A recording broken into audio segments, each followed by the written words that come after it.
Welcome back to the channel, guys. This is Nicholas from Moralis, and this is episode number 9 of our tutorial series where we are cloning a Rarible using Moralis.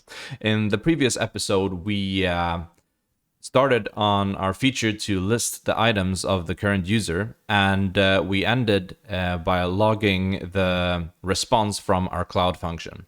In this episode, we will fetch the data from this URL, and the contents will look something like this. It will have the name, the description, and the image. This is the metadata from our NFT, and we will use this to display it to the user and list the items. So if you've enjoyed the series so far, make sure to hit the like button, and let's get coding.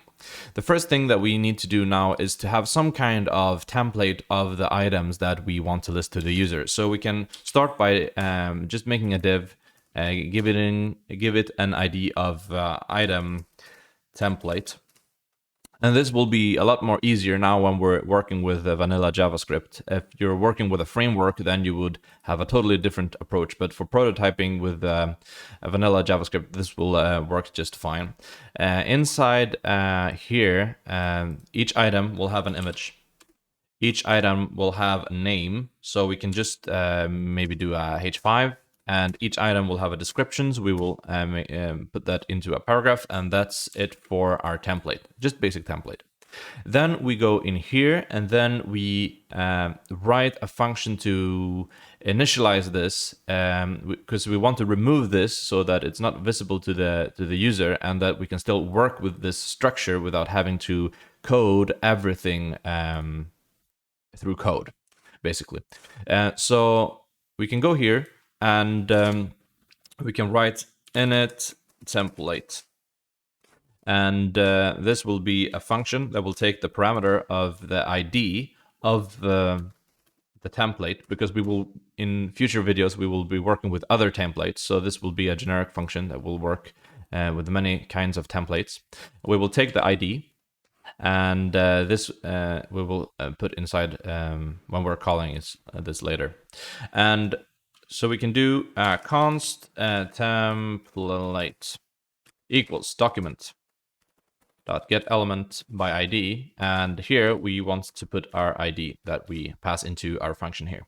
And then we can take this node here, and we can remove the ID. So template.id equals now nothing. And then we can remove this from the document by doing template.parent node dot remove child template. So we will remove ourselves from the HTML document, but we are still we can still reference. We have the whole structure in our template variable here, and then we can return this to the caller and template. And then we can go down here and to the bottom, and we can say const user item template equals init template. And here we can pass in the ID of item template. So whenever we this document is loaded, when the code will reach here, it will remove this from the document, but it will store the structure in this user item template so that we can use it to clone it and to inject this structure into this list of user items. So I hope that makes sense, and if not, then you will see how it works. And now we need another function to actually put the correct data inside these sub-elements.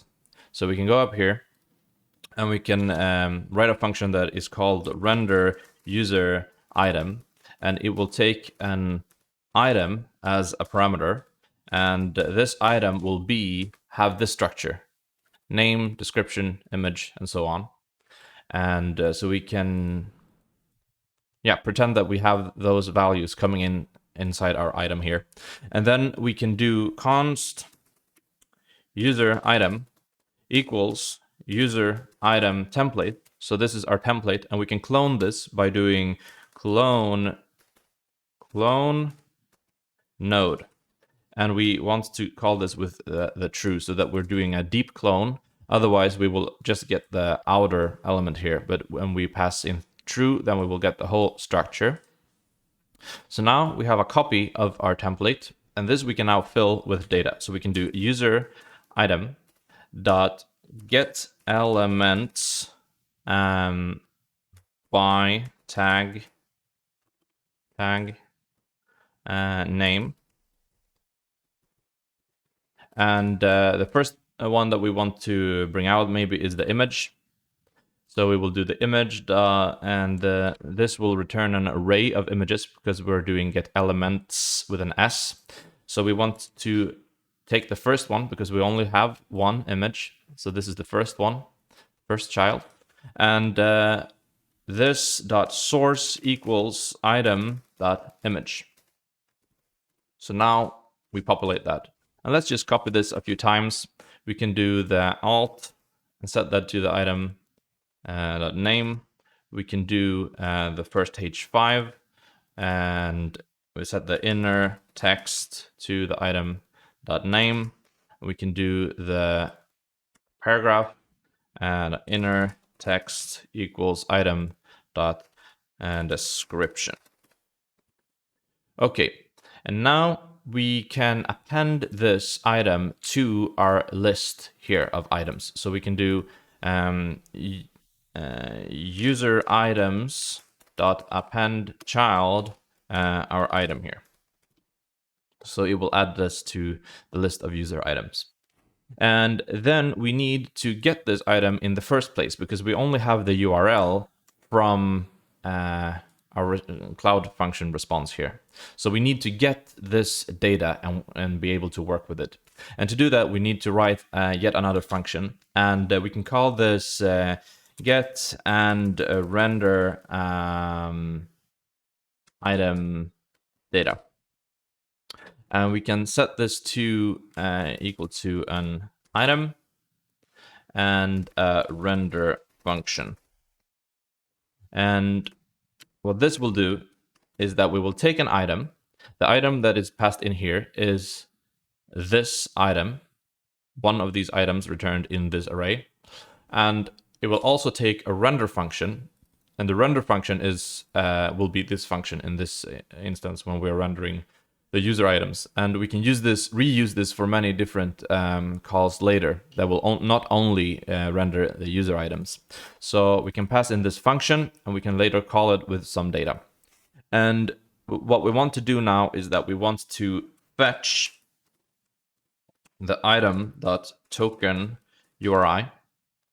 And when that is done, then we pass then, and we will get a response from this response.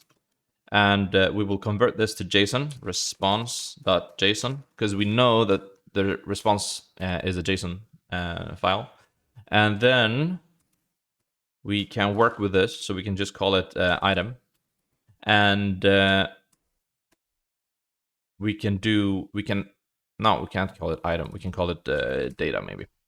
And we can add to this data some of the information that we have in the item, because we have the name, the description, and the image, and we want to add the symbol and the token address and the token ID to this object so that we can pass this on to other functions. So let's do data dot, for example, symbol equals item dot symbol.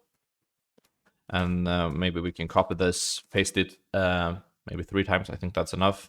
And the token ID, copy this, and the token address, we can copy this as well. And then we can call the render function,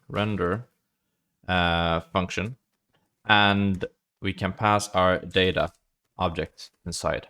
So when this is done, after the JSON object is fetched, then we will convert it into JSON, and then we can work with the object, and we will add to that object some new variables, and then we will call the render function that we will pass inside here. In this case, it will be the render user item. So now the item being passed in will contain all this data, and it will contain the image, the name, and description among the symbol, token ID, and token address, but we haven't implemented this yet. So what we can do now is that we can call this inside our load user items. So instead of logging it to the console, we can do owned items dot for each, and in here we can say maybe an item, and for each item in this response, we can call our get and render item data. And we want to pass in our item, and we can call render user item as the rendering function. Very good. And then we can move up here because we want to move. I noticed we don't want to call this on init. So we can move this inside our init user because we only want to load the user items if the user is in fact logged in. So it's a small bug from the previous episode. So we can move this here and then we can try this out. So let's go in here and then we can update like this. And it says failed to execute append child of node. It's not a node. So let's see here.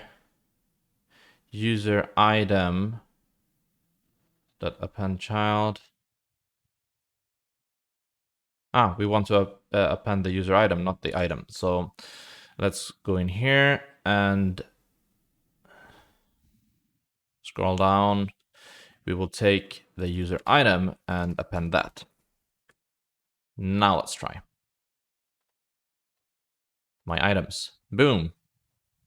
Here is our item, and we rendered it using our template. And it will do this if you've created more NFTs, it will list all of them. Of course, it's not styled, but we are now listing the items owned by the current user. Perfect. In the next episode, we will start to actually place this in a marketplace contract with a price, and so that another user can be able to buy it. So stay tuned for that and make sure to like this video if you've enjoyed the series so far. So see you guys in the next episode.